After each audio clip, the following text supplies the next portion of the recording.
Olá, boa noite. Tudo bem, pessoal? Só vamos esperar um pouquinho para entrar uma galera aí. Já tem... Opa, estamos com 25 pessoas. Vamos lá, mais um pouquinho. Oi. Fala, pessoal.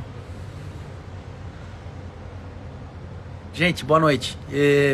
Marquei essa live aqui para vocês porque desde a semana passada, quando eu fiz aquela outra sobre massa fresca, muita gente também me perguntou no direct, ficou me mandando mensagem, o que eu achava sobre tempero, sobre o que é tempero, o que não é tempero, como usar, como não usar. Então, acho que é legal a gente fazer esse bate-bola, tá?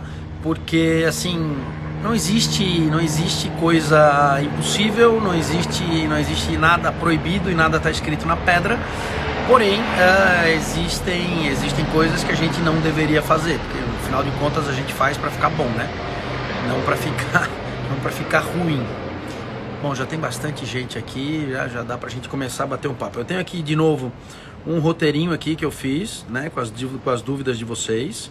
Mas se vocês quiserem ir perguntando, a gente vai fazendo aquele bate-bola que eu achei que ficou interessante na semana passada, tá, gente? Uma das dúvidas era: qual o objetivo principal de um tempero no prato? Vamos lá, o tempero no prato ele serve para abrilhantar a comida, né? Lembrando que ele não deve roubar a cena, nem nas cozinhas nem nas cozinhas muito temperadas, né, como as orientais, né, do sudeste asiático, tailandesa, nem como a indiana, nem isso. Nem ali que eles usam e abusam dos temperos e das especiarias, eles deixam com que a especiaria tome conta de tudo, né? Por um outro lado, também a gente não pode simplesmente colocar alguma coisa e dizer assim: eu coloquei um pouquinho, mas nem dá para sentir o gosto. Então acho que não faz sentido nenhum. Se você colocou um pouquinho e não está sentindo o gosto, qual a diferença de não ter colocado, né? Então isso é muito importante quando a gente for usar. E ele serve para dar um sabor a mais, né? O tempero serve para dar um tempero, é complicado, né? Mas assim, um sabor a mais, uma combinação inusitada, uma coisa para a gente aflorar nossa criatividade, né? Acho que isso é muito importante.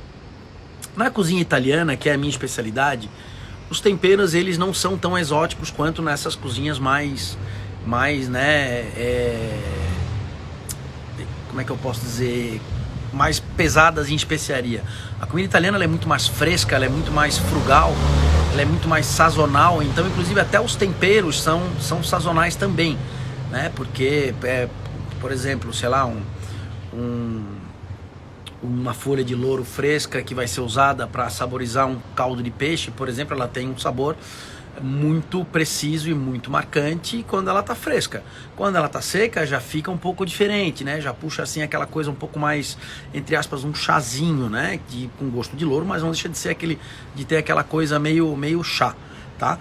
E então, assim, na cozinha italiana usa-se bastante, ao contrário do que a gente possa achar, porém de um jeito muito fresco e muito frugal, né? Que é a característica da Itália, né? Uma coisa que a gente sempre fala é o seguinte, por exemplo, por que no sul da Itália as pessoas tempera muito com azeite de oliva, e no norte da Itália tempera muito com manteiga e com creme de leite?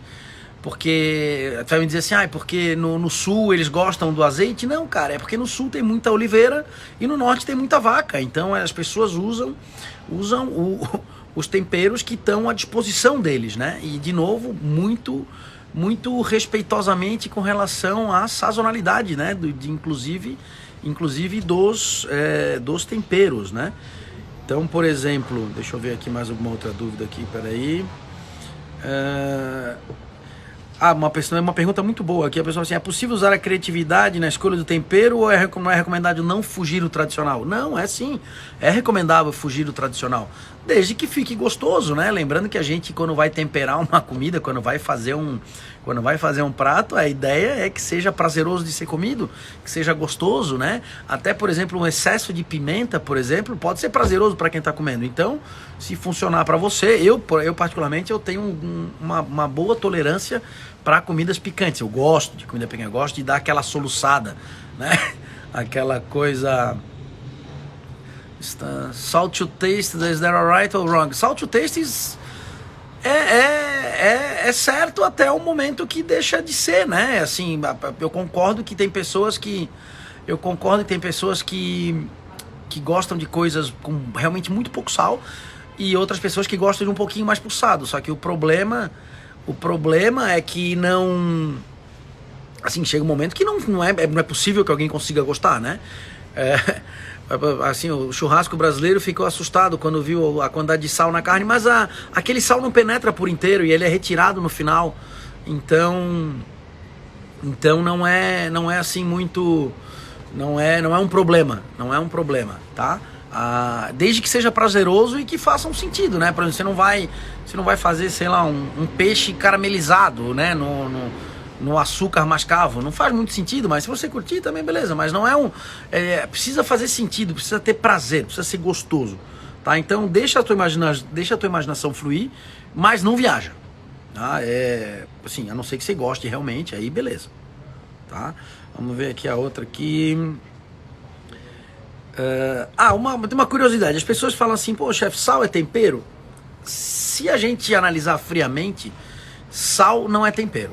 O sal, ele é um realçador de sabor. O que o sal vai fazer? O sal vai realçar o sabor do alimento que a gente vai colocar o sal. Por exemplo, você coloca o sal na carne, você não está adicionando sabor nenhum na carne, você está acionando o sabor dela, está deixando ela mais com gosto de carne, certo? É diferente de você colocar um curry. Quando você coloca um curry, você está mudando o sabor da carne. Você está fazendo uma junção de sabores, coisa que o sal não faz. Então essa basicamente é a diferença entre um realçador de sabor e um tempero. Um outro realçador de sabor que a gente come muito em produto industrializado sem saber é o glutamato monossódico, né? Que é o famoso Ajinomoto, né? Que as pessoas têm tanto medo e tanto... porque tem muito sódio, existem vários mitos e verdades sobre o Ajinomoto. A gente não vai entrar aqui sobre o glutamato monossódico, né? Não, a gente não vai entrar aqui nessa celeuma, porque também não é para isso que a gente está aqui. Mas a gente consome muito sem saber, principalmente quem consome produto industrializado. Você está sempre comendo glutamato sem saber, tá? Ou sabendo, né? Também é uma escolha, é um país livre. A gente não é o Cristiano Ronaldo aqui que vai ficar fazendo propaganda contra ou a favor de refrigerante e tal, tá? Mas então assim, o sal ele não entra como um tempero, como todo mundo acha. Você trabalha pouco com curry, por quê? Porque hoje eu tenho um restaurante, um viés muito mais italiano, né? Em casa eu sempre tenho um curryzinho, eu uso bastante. O curry em casa adoro, acho muito interessante como tempero. O curry, por exemplo, é um tempero que as pessoas acham que tem todos o mesmo gosto. Não, na Índia, cada família tem a sua receita de curry. Por quê? Porque o curry nada mais é do que uma junção de temperos que tem que ter alguns em principal, assim. Por exemplo, todo curry tem cúrcuma, por isso aquela coloração amarela. Todo curry tem um pouquinho de cominho, aí as proporções vão mudando. Todo curry leva um pouco de cardamomo, também tá lá. Só que, como você vai mudando as proporções, você tem em cada região, me arriscaria a dizer que até em cada família indiana, você vai ter um curry diferente, tá? Então o curry ele é muito legal, adoro, não uso porque eu acho que não encaixa na proposta do restaurante que eu tenho e que eu faço. Mas adoro e acho que é um tempero, assim, é um dos principais, mesmo sabendo que ele não é uma coisa padronizada, tá? O que a gente, inclusive, se você comprar um curry de uma marca X e comprar um curry de uma marca Y, você vai ter um sabor diferente, não precisa ser extremamente, ele não vai ser completamente diferente, mas ele vai ser diferente por causa do balanço das especiarias. Boa noite. Massa fresca no rolo, dou várias dobras ou simplesmente abro? Bom, essa live é tempero, hein? Mas vou dar essa colher de chá pra ti aqui. Vamos lá, massa fresca no rolo, cara. Quanto menos você dobrar, mais bonita ela vai ficar, tá? Porque você vai conseguir uma folha um pouquinho mais fina. E vou dizer pra ti assim, ó, tem que ser bom pra abrir no rolo, hein? Tem que ser bom, não é uma questão de força, é uma questão de técnica. Se fosse força, as nonas italianas não fariam até hoje no rolo, tá? Mas é bem mais difícil do que parece. Então eu te aconselho, a não ser que você seja um expert, eu não sei, né? Desculpa, né? Mas eu te aconselho a fazer na máquina mesmo, viu? Como reduzir a acidez nos molhos de tomate? Tomate maduro, simples assim. tá? Não adianta, não tem segredo, não precisa botar açúcar, não precisa botar mel, não precisa botar melado, não precisa botar beterraba, tá? Existem pessoas que botam beterraba no molho de tomate, sim, pasmem, não faz sentido, até porque traz um sabor terroso que não é o que a gente procura quando tá fazendo molho de tomate. Então, se você for usar um tomate fresco, independente do tipo, ele pode ser Débora, pode ser italiano, pode ser cereja, pode ser o tomate que você tiver na sua mão. Ele precisa estar extremamente maduro, tá? Ele maduro assim, quase passando, aquele maduro molinho, macio, vermelho dentro e fora. Esse é o tomate que não vai ter acidez se ele for bem cozido e bem trabalhado, tá certo? Se você não, aqui no Brasil a gente tem uma dificuldade muito grande em achar tomate maduro para comprar na gôndola do supermercado ou até em fornecedores, tal.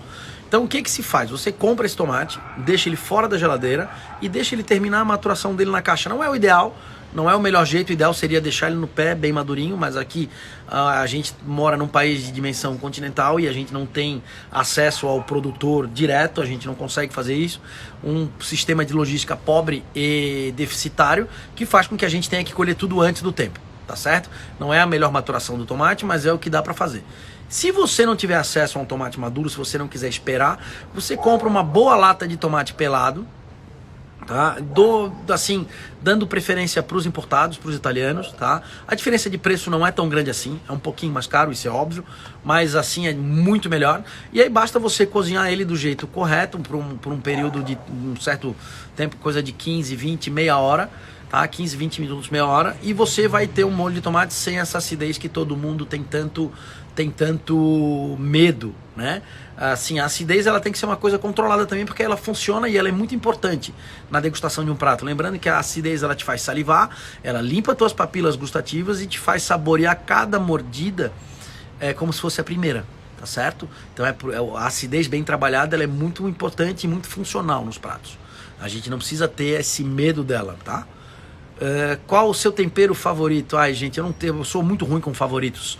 Eu gosto muito de tudo, assim, é complicado, mas eu gosto muito de abusar de erva fresca, gosto também de especiaria e gosto de ardido, coisa ardida, assim. Pimenta, no geral, eu gosto de pimenta, wasabi, mostarda Dijon, isso tudo eu gosto bastante, assim, tá? Então, mas eu não consigo te dizer um em específico. Amo páprica defumada, também gosto bastante. 3 temperos para peixe. Peixe é o seguinte, não pode faltar, na minha opinião, limão. Não precisa ser o suco, de preferência raspa, que você consegue metrizar melhor e você não faz com que ele fique...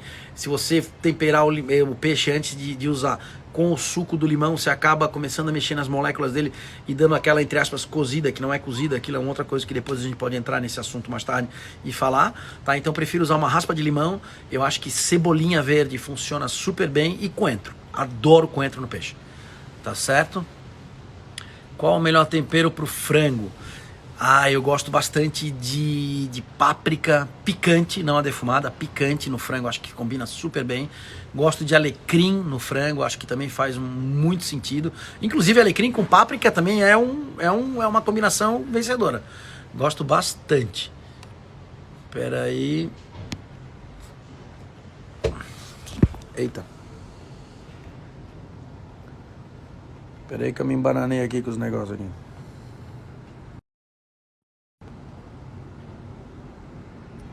Pronto. O pessoal tava... Fui levantar aqui as perguntas, quase fiz bobagem. Desculpa, gente. Voltando. Qual a proporção de primeiro pó que você usa? Cara, o clássico, essas coisas eu não mexo muito não. 50% de cebola, 25 cenoura, 25 salsão, tá? Quando eu vou usar alho poró, que eu uso geralmente para preparações com frutos do mar, aí eu quebro o salsão e o alho poró no meio. Então aí fica 50 cebola, 25 cenoura, 12 alho poró e 12,5 e 12,5 salsão e alho poró, tá? Alguma especiaria super especial para camarões? Eu gosto muito de camarão com alho, sabe? Aquela coisa meio espanhola, né? Bastante alho, acho muito legal. Acho que camarão combina muito bem com curry, né? Uma outra pessoa já tinha levantado curry, funciona muito bem. Acho que camarão aceita cítricos no geral, inclusive laranja, né? Uma raspa de laranja funciona super bem. Coisa fresca, coentro também combina super bem com camarão. O que combina com páprica defumada? Batata, legumes no geral, berinjela, carne de longa cocção, de fibra longa, uma costela,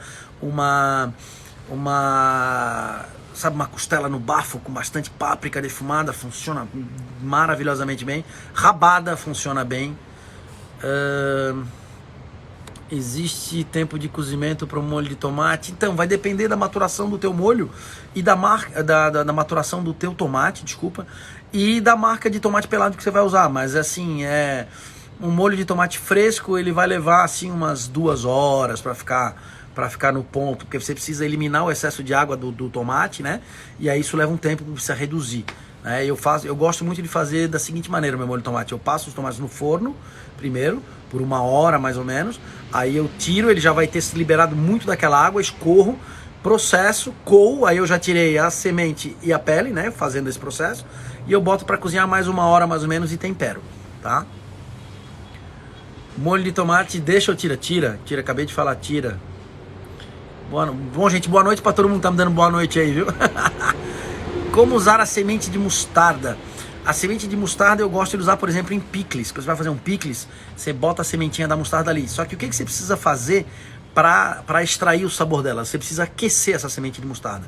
Então, da maneira que eu gosto é o seguinte, eu dou uma tostadinha nela na panela, na frigideira, tá? Não é para queimar, só uma tostadinha para dar uma aquecida nos óleos essenciais que ela tem, e coloco ela num líquido quente. No caso, vou fazer um picles, vai ser uma solução avinagrada, né? Um pouco de sal, um pouco de vinagre, um pouco de água, e aí coloca ali dentro e deixa ela infusionar e soltar os sabores. Você pode usar também para fazer molhos, né? Você joga também dentro ela. O importante é sempre aquecer para extrair o máximo de aroma e sabor possível, tá? Lembrando que é uma sementinha, né? Então você precisa dar uma força para ela liberar os sabores, tá?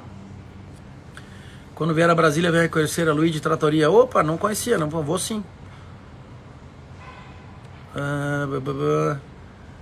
Limão siciliano, sim, muito em pescado, em frango, muito limão siciliano. A diferença básica do limão siciliano e do Tahiti não é só a cor, né, gente? O limão siciliano ele é um pouco menos ácido e menos porrada. Ele é mais suave e mais perfumado, né? Mas, por exemplo, você vai fazer um ceviche, você não vai usar limão siciliano. Você vai usar o verdão, porrada mesmo, que é o que você precisa. Tá certo? Molho especial para hot dog. Eu sou meio tradicionalista para hot dog. Eu gosto de uma boa vinagrete. Né? Um molho campanha, na verdade, né? O nome seria certo. E aí eu gosto de muita maionese, mostarda e um pouquinho de batata palha. Esse é o meu hot dog ideal. Tá certo? Não boto nem ketchup nem nada dessas coisas. Se eu gosto de pimenta de cheiro, sim, eu gosto de pimenta de cheiro. Não uso pouco porque briga um pouco com o meu estilo de cozinha hoje em dia, né? Que é uma base mais europeia, principalmente italiana. E lá na Itália eles não sabem nem o que é uma pimenta de cheiro. Então, mas eu gosto muito. Acho que é um ingrediente nosso muito legal que tem que ser valorizado. Né? Usaria ela num molho de carne, assim, um coelho, uma galinha caipira. Eu acho que funcionaria super bem a pimenta de cheiro. Imagina fazer, será um pappardelle com ragu de coelho e pimenta de cheiro. Porra, funciona. Já até dei uma salivada, senti o gosto aqui. Marinadas e salmouras. Então, gente, as marinadas e salmouras, elas servem para dar algumas marinadas servem, além de dar o sabor, de penetrar na carne, elas servem também para maciar a carne e para ajudar na cocção final, né? Eu gosto bastante de marinar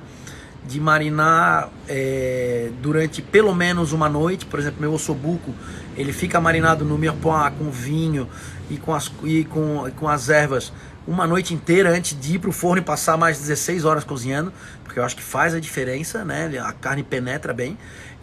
Tem coisas que eu não concordo com marinada, por exemplo, peixe e frutos do mar no geral, não acho que vale a pena marinar, porque eu acho que a gente precisa justamente preservar o sabor do alimento em si e deixar eles com o frescor mais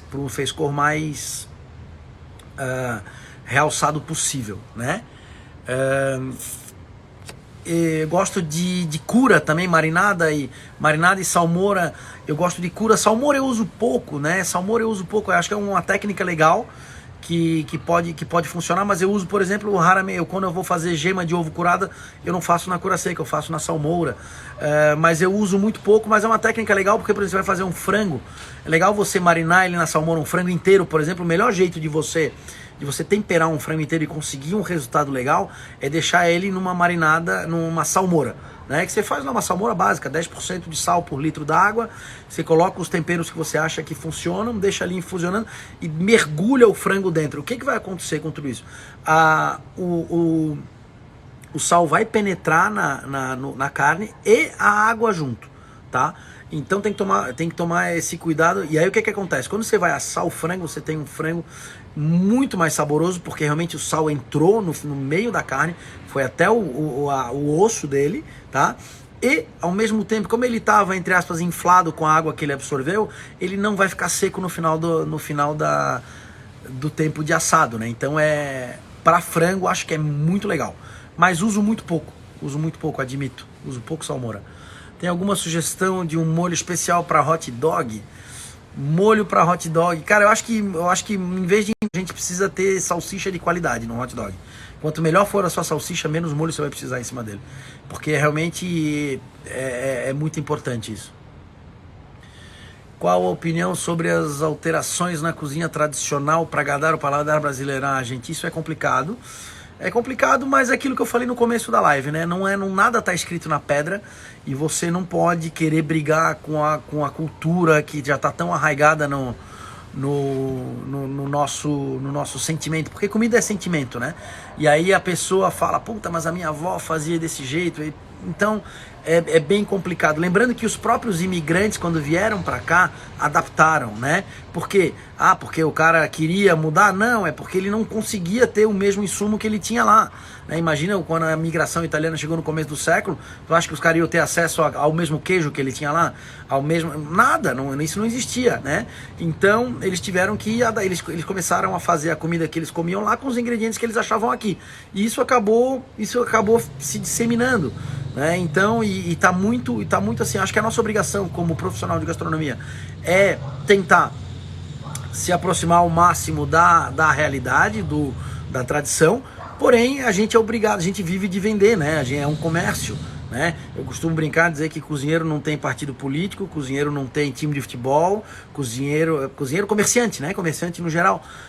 Não tem por quê? Porque é o seguinte, eu não vou entrar numa discussão contigo sobre XYZ opiniões, se isso pode nos levar a um rompimento, e quem vai perder com esse rompimento é o comerciante, entendeu?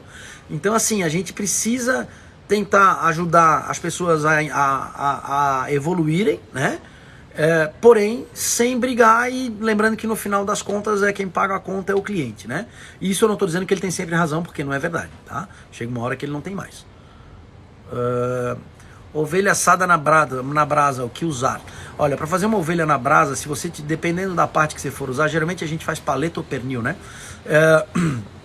Eu deixaria ela numa marinada de um dia para o outro, tá? Na véspera, vinho tinto, alecrim, alho, só isso, tá? E sal, né? Obviamente, sal e pimenta do reino. Bem esfregadinho num saco plástico fechado, onde o vinho e o alho e tudo tivesse em contato com a maior parte possível da carne, tá certo? Para você não ter que ficar virando. Então você fecha no saco, aperta bem e aí você consegue essa marinada. Faria isso. Aí assaria da seguinte maneira: começaria no fogo baixinho lá em cima, num papelzinho alumínio, e no final abriria só para fazer aquela casquinha e fica sensacional. Quais temperos que usa para fazer o próprio curry? Assim, de cabeça não vou saber todos, mas cúrcuma, principal, cúrcuma, cardamomo, cominho, gengibre em pó eles usam. Se eu não me engano é uma junção de 7, gente. Fiquei devendo essa, depois eu dou uma pesquisada e mando para vocês.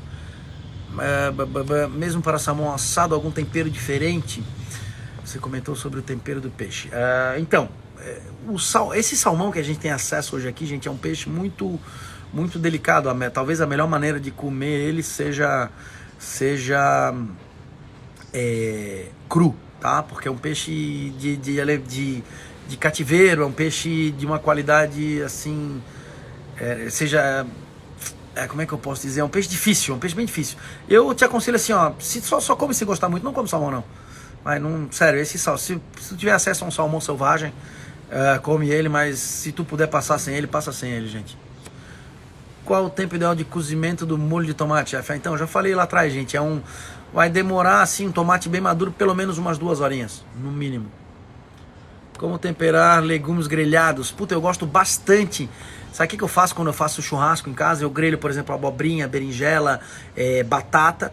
E aí eu tiro da churrasqueira e bato no liquidificador salsinha, cebolinha, azeite de oliva, suco de limão e alho. E aí eu pincelo em cima. Fica sensacional. Uma delícia. Alho cru, hein? Pra você, uma boa rabada, o que você indica? Gente, adoro rabada, assim, é um dos meus pratos preferidos. Eu acho que páprica picante ou defumada encaixa muito bem. Eu gosto bastante de rabada com mandioca cozida, acho que é muito gostoso. Gosto bastante de rabada com polenta também. E agrião, né, que seria o jeito, né, mais tradicional aí que a gente conhece. Mas assim, com relação a tempero e especiaria, eu gosto de páprica, eu gosto de alho, bastante alho tem que ter. Tomate também tem que ter, justamente para trazer aquela acidez que a gente estava conversando. E o grande segredo da rabada é cozinhar direito, né? É uma carne muito dura e precisa ser bem cozinhada. Chefe, eu tenho um pacifício que eu gostaria de conhecer. Opa, manda um endereço aí que a gente vai lá. Qual temperatura e por quanto tempo deixa o tomate? O molho, então, vamos lá, de novo. Se o tomate estiver extremamente maduro, você vai deixar ele no forno uns 45 minutos, 1 hora. Isso vai depender da potência do teu forno, tá? Se estiver falando de um forno profissional, se ele for confiável, uns 180 graus, 180, 170 graus, 1 hora para dar aquela murchada e soltar água. Aí depois você tritura, peneira e cozinha, tá? Verdadeiro vinagrete. Então, a vinagrete, como a gente conhece aqui, na verdade não chama vinagrete, né? Chama-se molho à campanha. A vinagrete, o que é? Um molho feito para saladas, que é composto de 1 parte de ácido para 3 de gordura. Então isso depende do que você está usando. A clássica, que a gente está acostumado a comer em restaurante, o que é? De vinagre balsâmico. Então é 1 parte de vinagre balsâmico, 3 partes de azeite de oliva. Mistura bem, lembrando que é uma emulsão temporária, ela vai dar uma separadinha depois, não é um problema. Mas o ideal é você guardar ou num pote com tampa ou numa bisnaguinha, onde você chacoalhe para ela misturar e colocar em cima. Mas essa proporção serve para as outras coisas também. Pode ser suco de limão, pode ser vinagre de vinho tinto, pode ser. Aí a gente vai. Vinagrete dava uma live só de vinagrete, tá? Mas é mais ou menos isso. Então vamos lá. 1 parte de ácido, 3 de gordura, ok? Isso é a verdadeira vinagrete. Tenho dificuldade com salsão, sempre substituído por alho poró nos caldos. Então, é bem diferente, tá? O salsão é bem diferente do alho poró, o perfume é muito... O perfume são coisas... O alho poró é uma coisa mais primo da cebola, o salsão é uma coisa mais primo da salsinha, né? Por isso que chama salsão. Os aromas são muito diferentes, mas se você não consegue achar, não adianta, não tem o que fazer, tá? Tem melhor tempero para lula. Cara, eu adoro lula apimentada. Então, se você for botar uma pimenta calabresa, uma pimenta dedo de moça, uma pimenta de cheiro, alguém levantou ainda há pouco, uma pimenta de cheiro é muito legal. Pimenta de cheiro, eu acho que lula funciona muito bem com pimenta. Adoro, amo de paixão. Ou uma bela maionese temperada também, se ela tiver fritinha empanada. Também funciona.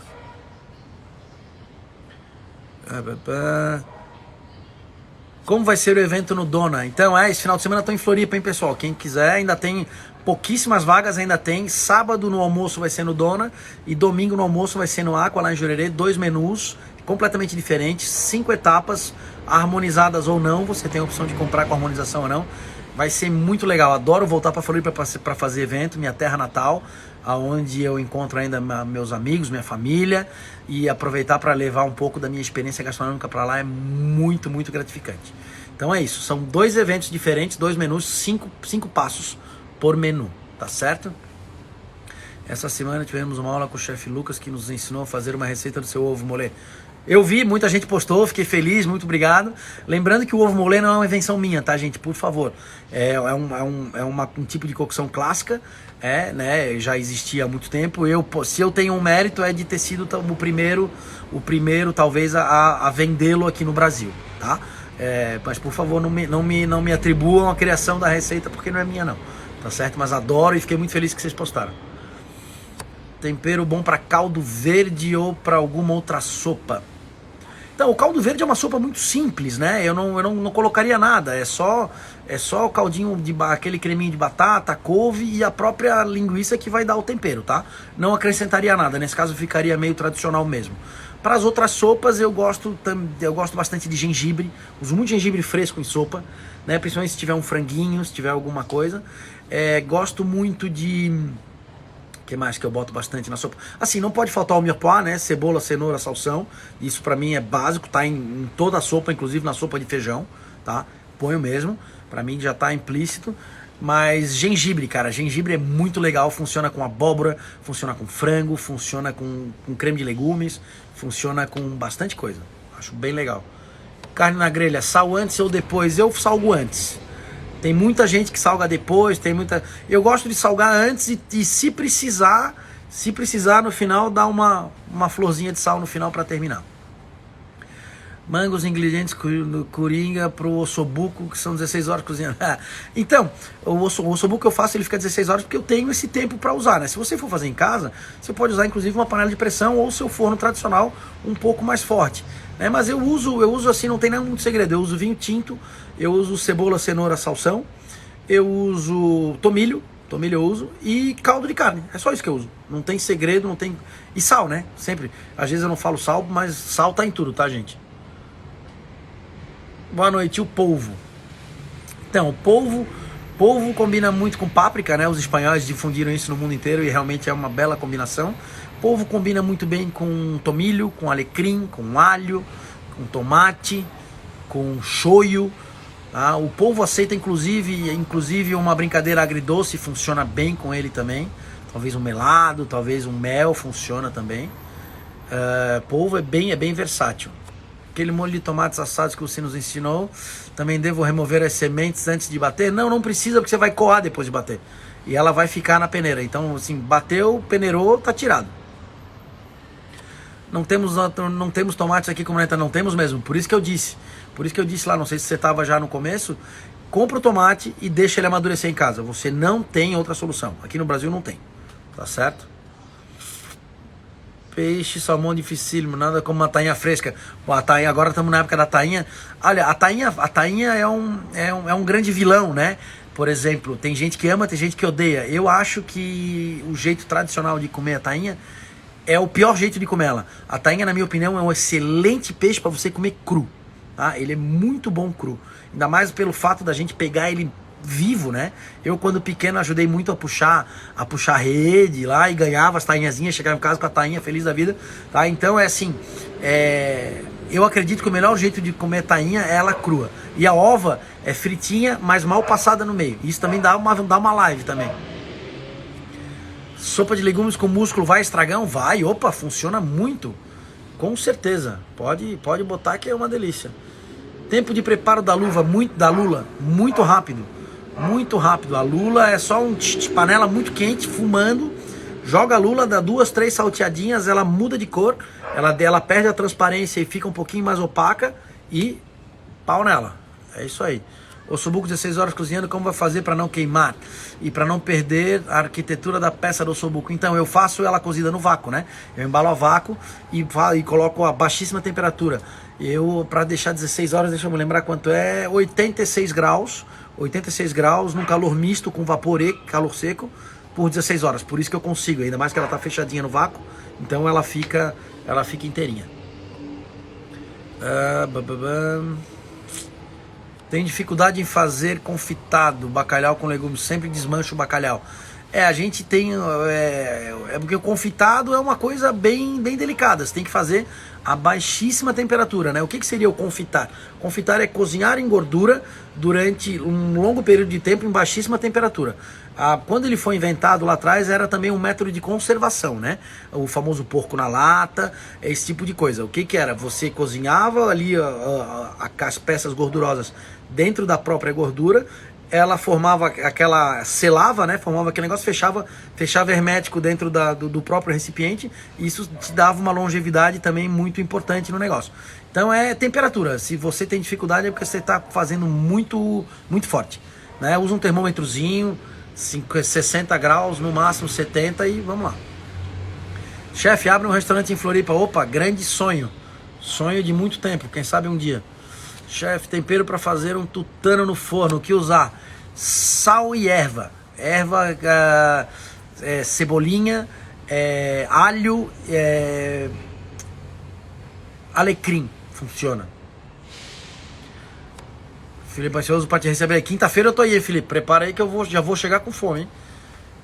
Vou postar você, chefe. Esse ovo molei logo, a sua receita é maravilhosa. Então, gente, agora eu preciso ir pro restaurante. Na verdade, eu tô em casa aqui, né? Como vocês perceberam, tô aqui na minha varandinha morrendo de frio. Eu queria agradecer a todo mundo que participou dessa live. Não hesitem em me mandar dúvidas, perguntas.